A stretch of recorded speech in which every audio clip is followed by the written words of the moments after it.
32장의 두 번째 강의, 첫 번째 단락에 대한, 전반부에 대한 풀이가 되겠습니다. 자, 도상무명, 박수소 천하망릉시냐. 도는 통상 세상에 드러나지 않는다. 이게 이제 직역을 하면은 도는 통상 이름이 없다 그러겠죠. 근데 이름이라는 것은 우리가 말하는 이름이 아니죠. 그러니까 이 명이라는 것은 드러난다는 뜻이니까 그걸 풀어서 이렇게 번역을 했습니다. 세상에 드러나지 않는다. 통나무는 비록 작으나 천하의 누구도 그를 굴복시킬 수 없다. 이렇게 되어 있습니다. 그래서 이제 우선 이 도, 통나무, 박, 요 밑에 후왕 전부 성인을 가리킨다. 요거 앞에 원문 번역할 때 얘기를 했죠. 그거를 전제하지 않으면 안 되겠죠. 전제해야겠죠. 그렇죠. 그러니까 성인은 통상 세상에 드러나지 않는다. 이런 얘기입니다. 성인은 세상에 드러난 도죠. 그러니까 도의 이름이죠. 그러니까 성인을 보면 도를 본 거나 마찬가지입니다. 근데 드러나지 않는다. 세상 사람들은 도에 관심이 없으니까 성인을 알아보지 못한다. 관심이 있으면 성인을 알아봅니다. 도에 관심이 있다는 것은 인생이 내 자신을 반성할 줄 안다는 것이죠. 내가 인생의 의미가 무엇이냐, 세상의 의미가 무엇이냐, 어떻게 살아야 할 것인가 라는 것을 진지하게 생각한다면 자신을 돌아볼 것이요. 그러면은 성인이 무엇을 권유하고 있는지, 어떤 일을 하고 있는지를 잘 알 수 있겠죠. 근데 그걸 관심 있는 사람이 적다. 이런 얘기입니다. 이게 무명이라는 말은 일장에서 나왔죠. 무명천지지시. 이때에는 성인이 무 안에 잠겨 있는 것이죠. 도와 나의 구별이 없어요. 그러니까 뭐 불러도 대답이 없는 것입니다. 한마디로. 그래서 이제 이때 천지로 변한다. 천이라는 건 무를 사랑하는 그런 사건이죠. 지는 세상을 다스리는 사건입니다. 이 천지의 능력이 강화되는 것이죠. 천지의 시작이 천지가로 변화한다. 또는 천지의 능력이 강화된다. 이렇게 말할 수 있습니다. 그런데 이 지금 말하고 있는 것은 유명의 사건이죠. 도가 세상에 드러났으니까. 그럼에도 불구하고 무명이라고 한 것은 세상 사람들이 몰라본다. 몰라보는 한에는 아직 무명이죠. 세상 사람들에게는. 그렇죠? 그렇죠. 세상 사람들은 아직 도를 모른다는 의미에서 도가 세상에 드러나지 않은 것이죠. 알아보는 사람에게는 드러난 것이지만, 뭐 이런 뜻도 있겠습니다. 여기 14장에서 이제 이것입니다. 세상 사람들은 성인을 모른다. 고지선의사자 성인이죠. 미묘현통. 미 아주 작다. 묘 이거 아득하다. 현 깜깜하다. 통 횡한데 이거는 뭐 아무것도 안 보인다 뜻이죠. 미라는 거는 무이죠. 사사로움이 없는 것입니다. 사사로움이야말로 나를 확대하려는 하는 것이죠. 근데 없으니까 묘라는 거는 무의 생명력입니다. 동물적 생명력은 왕성하게 막 사람들이 늘리려고 그러죠. 젊어지려고 그러고 보약도 먹고. 근데 이 사람은 신적 생명력을 누리고 있으니까 안 보여요. 현 이거 뭔가 밖에 거를 추구해야 돼. 그러니까 이건 무를 사랑하는 의지예요. 근데 사사로움 이거 유를 사랑하는 의지죠. 뭔가 구경도 많이 다니고 사람들한테 인기도 없고 이런 것입니다. 이런 거 없어요. 그러니까 이거 기의 운동 안 보이는 것입니다. 사실 사람들은 이거를 안중에 두질 않죠. 그런 얘기입니다. 아독박해 기미조 20장에서 박해 나홀로 포구에 머물러 기미조차도 없으니 기미조. 다른 사람들은 중인이 여향 태래 여춘 등대 그렇죠. 미신과 권력 이거 얼마나 화려합니까? 이런 것에 열심히 왔다 갔다 하는데 이 성인은 고요히 있다. 안 보인다. 곡즉전도 마찬가지죠. 곡즉전 이거 저기 나 자신의 굽은 모습을 그냥 거기서 완전함을 지키면서 무의 운동으로 나를 완성한다. 이것이죠. 근데 다른 사람은 어떻습니까? 나를 자꾸 부풀리고 치장하고 그렇죠. 이렇게 하려고 그러죠. 지식도 쌓고 공부도 하고 이래서 유식하게 보이려고 그러고 이러는 것입니다. 그러나 성인은 어때요? 여기 앞에 22장에서 포일위 천하식 천하의 식이죠. 천하의 손잡이가 되고 있습니다. 손잡이를 잡질 않아요. 사람들은 손잡이를 안 잡고 그렇죠. 그냥 막 뭐 죽는 줄 모르고 사는 것이죠. 이런 것입니다. 그래서 드러나지 않는 것입니다. 그래서 통나무는 비록 작으나 이 얘기는 이거는 이제 세상에 드러난 도죠. 통나무는 이건 도의 친구이자 백성의 친구입니다. 누구나 다가가서 사귈 수 있는 그런 친구죠. 그래서 전환을 하기 위해서 박이라는 걸 꺼낸 것입니다. 근데 박이 또 작아요.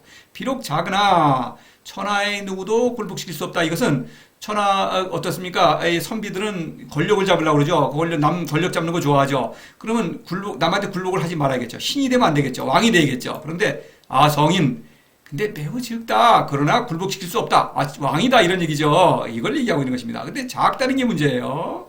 작은 사사람이 없으니까 작은 것입니다. 그래서 이제 이 19장에서 이 박에 대한 얘기가 있죠. 견소포박 견소, 흰옷, 이거 뭐 수수하고 소박하고 별 볼 일이 없죠. 그러나 이거는 초이성적인 지혜를 발휘하고 있는 것이죠. 포박은 누구나 와서 사귈 수 있다. 스스럼 없이 사귈 수 있는 백성의 친구죠. 그런 포박입니다. 그러니까 이 사람은 매력이 없어요. 보기에는 어떤 초이성적인 지혜를 갈구하는 사람은 매력이 있죠. 근데 그거를 거들떠오지 않으니까 이 사람은 소사과욕입니다.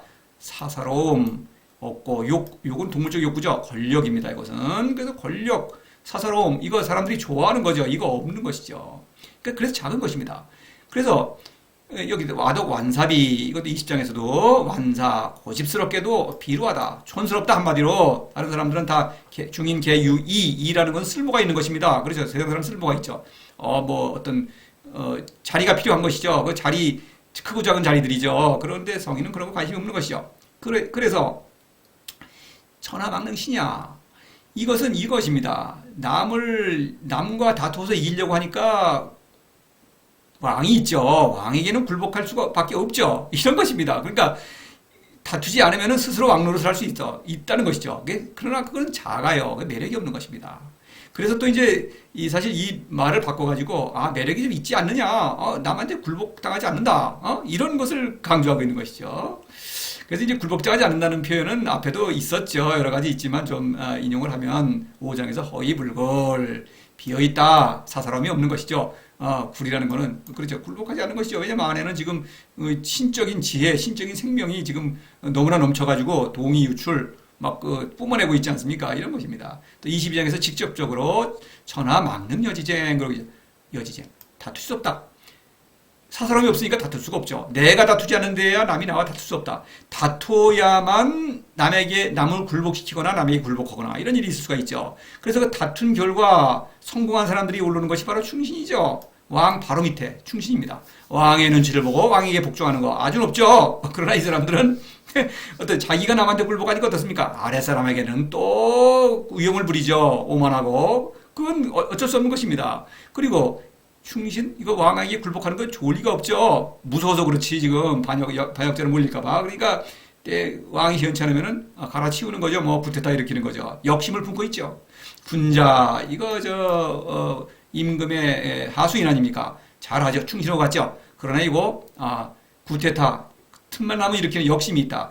요 사람들이 끝까지 충성하는 게 아니에요. 그렇다면 오히려 칭찬할 만 하겠어요. 근데 충신 아주 겁날 때에는 꼬박꼬박 굴복을 하다가 틈만 나면은 반역을 한다 이겁니다. 역심 이 사람들은 이율배반적인 자기 모순에 빠져 있는 사람들이다. 이런 얘기를 하고 있는 것입니다. 그러니까 성인은 이런 게 없기 때문에 남한테 굴복하지도 않고 남을 굴복시키지도 않고 물론 이것입니다.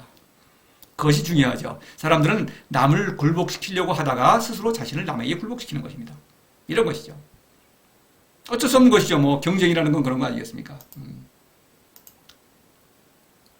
후왕양릉수진 만물 장자빈. 그래서 이제 후왕이 만약 그것을 지킬 수 있다면 그것은 통나무죠. 통나무를 지킨다면은 만물이 스스로 온다. 이거는 이제 물론 만물을 의인화한 것이죠. 후왕을 보십시다. 후왕. 성인은 후왕이다.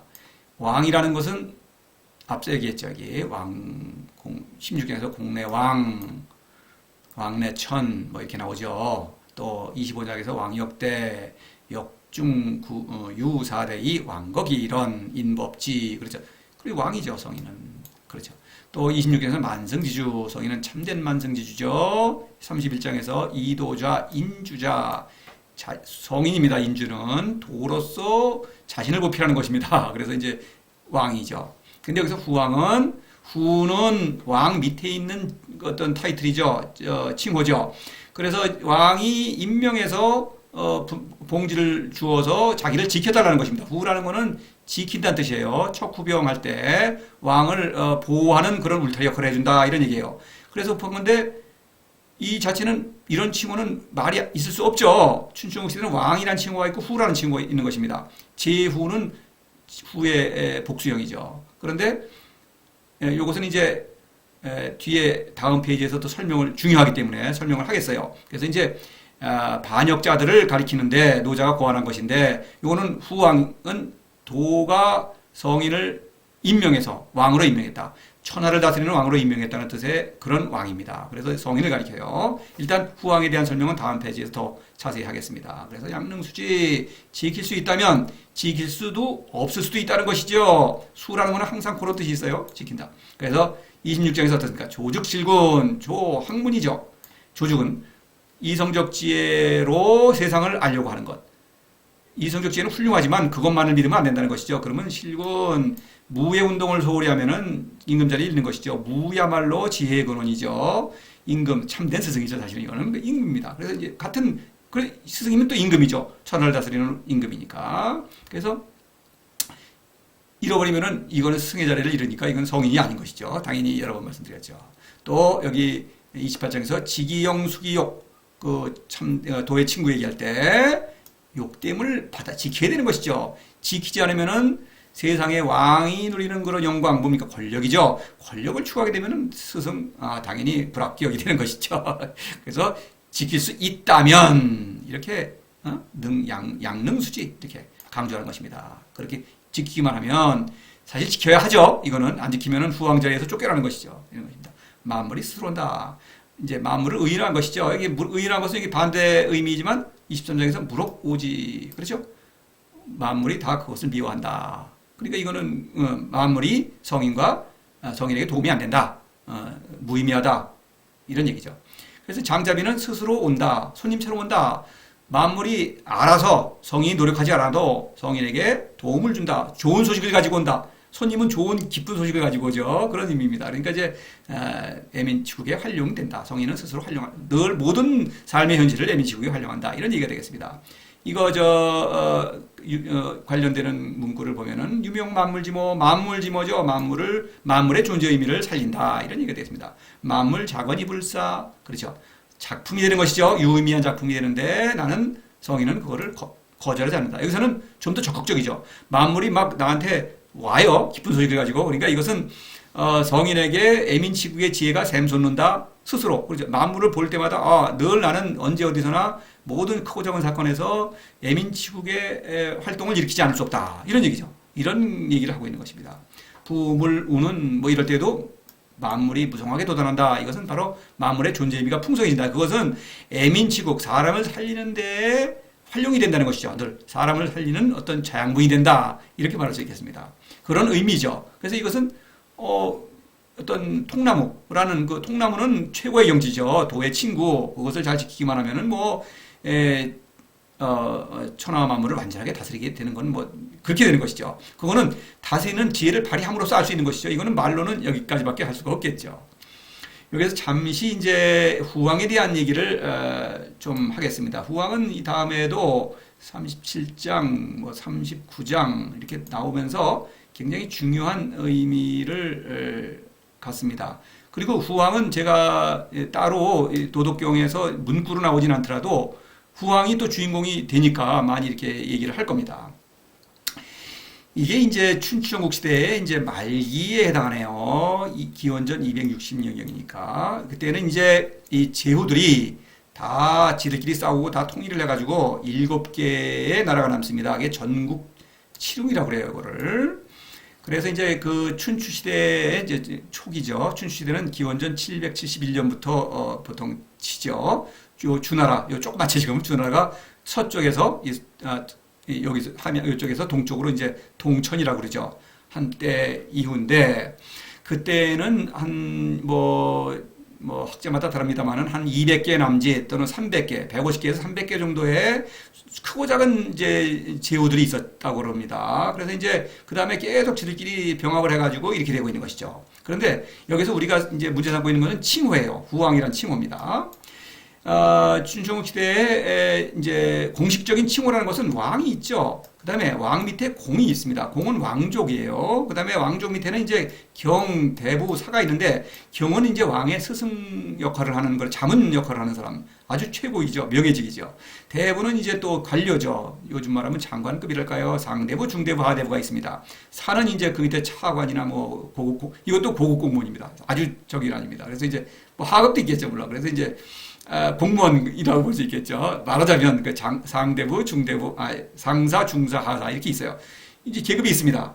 이 공이라고 하는 것은 이제 귀족인데 이 귀족을 또 공후백잔함 이렇게 이제 이걸 작이라 그래요. 이 작이라는 것은 이제 술 먹는 잔입니다. 이게 파티할 때 이게 이 자기별로 잔을 달리하는 것이죠. 금잔인지 뭔지 옥잔인지 뭐 해갖고 디자인을 딸리 만들어서 이 계급을 표시하는 것이죠. 여하튼 근데 이제 아시다시피 주나라는 봉건제도죠. 왕이 이 땅들을 이제 나눠 가지고 이제 봉지로 주고 그거를 후로 봉하는 것입니다.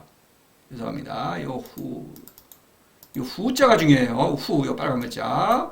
후라는 것은 왕을 지키는 것이죠. 왕이 오랑캐 침략을 받으면 니들이 지켜달라 이런 뜻으로 봉하는 것입니다. 근데 이 후에 봉해진 그런 사람들의 자기는 공후백자남이 다 있어요. 그래서 이제 이것을 이제 이 후에 봉해진 사람들을 다 이제 또 외교적으로 칭호를 공이라고 불러요. 무슨 공 부르다 보니까 이 사람들은 마치 이것이 공인 것처럼 돼 있어요. 그래서 이제 사실은 이 자기는 뭐 남작도 있고 자작도 있고 이렇습니다. 그래서 여하튼 이거는 이제 이게 그래 사실상의 어떤 이것이 일사불란하게 되어 있는 게 아니에요. 왜냐면은 초나라 같은 경우에는 자기가 왕이라고 그럽니다 원래. 그러니까 뭐 이 주나라 왕으로 인정을 안 해요. 근데 아쉬울 때는 또 그냥 막 협박공갈하면은 또 지가 신 그래갖고 공문을 올리고 이런 것입니다. 그래서 이제 여기 망했지만 뭐 월나라, 오나라 이런 망했죠 지금은. 근데 거기도 왕칭을 합니다. 그런데 또 칭호로는 뭐 남작인가 뭐 이래요. 아주 낮습니다 이 사람들이. 그 월의 남작이라는 뜻이죠. 이렇게 돼 있어요. 하여튼 중요하지 않고요. 그래서 후왕의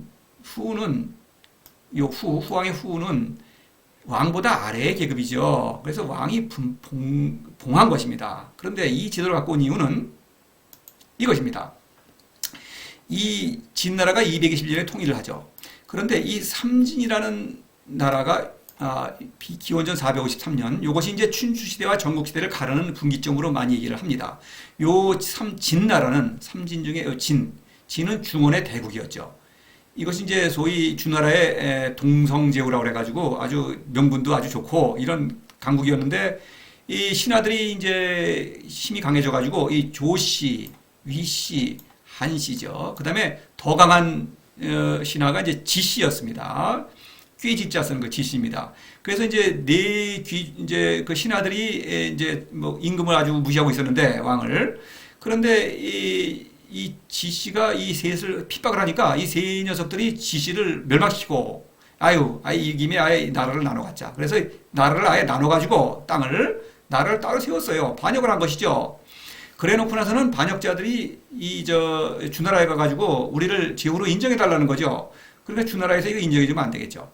이거 지금 동성제후인데 이거를 그 반역을 하고 나한테 이걸 인정해 달라는 건 주나라가 자신의 왕을 인정하지 않는 거나 자신을 부정하는 것이죠. 그런데도 아쉬우니까 지금 힘도 없는데 와서 이거 뭐 선물 갖고 와서 이렇게 그냥 구시구시 그러니까 그래 갖다 준 거죠. 그래서 이 사람들이 제후로 인정을 받습니다. 근데 이게 453년이죠. 그 다음에 상당히 후에 여기 제나라에서 쿠데타가 일어나요. 근데 이 사람들도 원래 이제 강태공의 후예죠. 강씨죠. 근데 전씨라고 해서 전제라고 나중에 이제 사가들이 부르는데 나가지고 이제 또 쿠데타를 했습니다. 그래 놓고 나서는 이거 친해요. 쿠데타 일어난 나라끼리 여기 위나라하고 특히 친합니다. 친해가지고 자기들이 왕이라고 그래요. 근데 왕이라고 해서는 이거 그래도 외교적으로 인정받는 게 유리하죠. 그래서 주나라에 가서 인정을 받는 게 어떠냐. 그러니까 우리가 왕인데 어떻게 주나라에서 인정을 받냐? 그러니까, 그때만 살짝 가가지고 그냥 신이라 그러고 그냥 받으면 될 거 아니야. 그래서 선물을 잔뜩 갖고 가가지고 신칭을 하면서, 그러니까 또 할 일이 없죠. 주나라 뭐 지금 손님도 없는데, 또 이제 뭐 선물 받고서, 기특하다 그래서 왕으로 인정을 해. 왕이라고는 안 그러죠, 물론. 공문상에는, 문서상에는, 신하로 이제 후다 봉해주는 것이죠. 그런데 그러고서는 또 왕이라고 그러는 것이죠. 그럼 어떻습니까? 노자가 보기에. 이 자들은 왕이죠. 그런데 왕이 임명한 후왕입니다.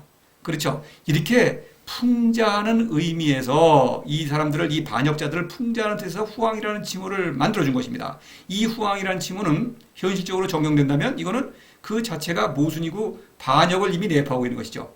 충신, 군자의 속마음을 잘 표현하는 것이죠, 이것이. 그렇죠? 그래서 이거는 말이 안 되는 것입니다. 그러나 성인은 참된 후왕이다. 도가 성인을 왕으로 임명했으니까 임명한 왕이죠. 도가 임명한 왕에서 천하를 온 세상을 다스리도록 임명한 참된 왕이다. 이런 얘기입니다. 성인이야말로 합법적이고 또 유능한 실제 후왕이죠. 명목상의 그 이름과 아주 명실상부 일치하는 그런 후왕이다 이런 얘기입니다. 그렇죠? 잘 생각해 보십시오. 이것을 알아야만 이 후왕의 의미가 아주 더 깊어지겠죠. 더 그렇습니다. 이거 생각할수록 참 기가 막힌 어떤 얘기입니다. 이 단어 노자가 고안한 단어가 많죠. 자, 이렇게 하여 천지상합이 강감로 민막지령이 자균. 여기서 천과 지는 앞에 말씀드렸죠. 이거는 도요, 이거는 성인입니다. 무지무역으로. 그렇죠. 천지상합은 무지무역이죠. 사랑을 나누니까 감로가 내려오더라. 성인은 이 초이성적인 지혜를 발휘하지 않을 수가 없다. 사랑이죠. 사랑을 하지 않을 수가 없다. 그러니까 사랑한다 이거죠. 늘 사랑한다. 성인은 언제 어디서나 모든 사람을 사랑한다. 이것입니다. 이것을 말한 것이 앞에 많이 있지만 특히 요에 방불한 게 이제 연해 사만물중 연해 어떤 생명의 지혜 사랑이 넘쳐 흐르는 것이죠. 그러니까 물이 내려가듯이 좌기의 해기분 화기광 동기진 이렇게 사랑이 어떤 표현될 수밖에 없죠. 밖으로 이런 얘기입니다. 5장에서 동이 유출 그렇죠. 허이불굴 그다음에 동이 유출 뭔가 동이라는 것은 움직이는데 움직이는 그 에너지는 힘은 도로부터 오는 것이죠. 무지무역. 도가 성인을 움직이니까 유출 뭐가 기가 나오는 것이죠. 기가 아주 강하고 더 크게 멀리 뿜어나오는 것이죠. 사랑이죠. 바로 그것입니다. 또 11장에서 선시기 위기 이거 도와 성인 그러니까 그 도공이 물레를 돌리죠. 도와 성인이죠. 돌려가지고 위기 흑반죽을 돌려서 그릇을 만들고 있죠. 바로 성인과 도가 합심해서 천하백성을 사랑하는 것입니다. 그러니까 천하백성 누구든지 원하기만 하면 이 감로를 받아들이면 되겠죠. 성인을 사랑을 받아들여서 도를 실천하면 스스로 성인이 되는 것이죠. 이런 것입니다. 그래서 막지령이 시키지 않아도 스스로 나눈다. 이건 뭐냐면은 자율적인 판단이다. 그렇죠. 누가 시키지 않아도 원하는 사람은 마음껏 받아들이고 원하지 않는 사람은 난 이슬이 싫다. 그러면은 뭐 가리개 막아놓고서 이슬을 안 마시면 되는 것이죠. 이런 것입니다. 그러니까 자유다. 이것은 이제 도는 그럴 수밖에 없어요. 강요하면은 그건 도가 아니죠. 그래서 이제 신적 본성을 거스르는 거 아닙니까? 그래서 이제 17장에서 태상하지우지 바로 그거죠. 태상은 가장 좋은 성은 아랫사람이 그러니까 제자가 스승이 있다는 것을 아는 경우 아니까 그거는 스승과 제자의 관계가 되겠죠. 모른다. 모르죠. 세상 사람들은 모르죠. 모르니까 스승과 제자가 아닌 것이죠. 그건 아무 일도 일어나지 않는 것입니다. 불행한 일이지만 뭐 그런 일이 많은 것이죠. 그렇습니다. 23장에서 도자 동어덕, 덕자 동어덕, 실자 동어실. 그렇죠. 실자 이거 동어실입니다. 그러니까 사람은 누구나 원하는 바를 취하는 것이죠. 그러니까 싫으면은 그냥 동어실이 되는 것이고, 그렇죠. 사사로움, 비이성적인 동물의 삶을 살다가 삶을 영위하는 것이고 마치는 것이고, 덕자는 이제 나를 바라보고 안 되겠다. 오직 무를 사랑하는 무의 운동, 어떤 유를 넘어서는 것, 나의 한계를 인정하고 그걸 무를 사랑하는 것만이 어떤 길이다. 덕이죠, 이것이. 덕을 실천한다. 그 다음에 덕을 실천하면 어떻습니까? 도는 무상의 선물, 그 신적 생명, 신적 지혜, 그런 것을 내려주는 것이죠. 그것이 자기가 원하는 것대로 다 받는 것이돼요. 이 감로는 덕이죠. 도죠. 도에서 오는 선물이죠. 현, 묘, 요, 뭐 이런 것이죠. 이런 것을 받아들인다. 25장에서 인법지, 지법전, 천법도 도보장, 인법. 사람은 누구나 신적 본성이 있습니다. 누구든지 도를 실천할 수 있습니다. 그러면은 천도, 도법자연, 자연, 신적인 본성, 도에서 오는 신적인 본성을 누린다. 이거는 이 누리는 사람을 성인이라고 하죠. 성인이야말로 사람다운 사람이죠. 아무리 많은 사람들이 도를 무시하고 도를 실천하지 않는다. 그렇다고 하더라도 그것이 옳은 것은 아니죠. 이 인생은 민주주의가 아닙니다. 인생은 다수결로 결정되는 게 아니에요. 그래서 옳은 것은 옳은 것이고, 진리는 진리이고, 거짓은 거짓입니다. 그래서 성인이야말로 사람다운 사람의 본성을 가장 잘 실천하는 사람이다. 자, 세상 사람들이 이 좋은 선물을 받아들이지 않습니다. 성인으로서는 참 안타깝지 않을 수 없죠. 그래서 더 적극적으로 사랑을 실천하게 됩니다. 그것은 이제 후반부에서 또 전제가 되겠습니다. 그럼 다음 강의로 연결됩니다.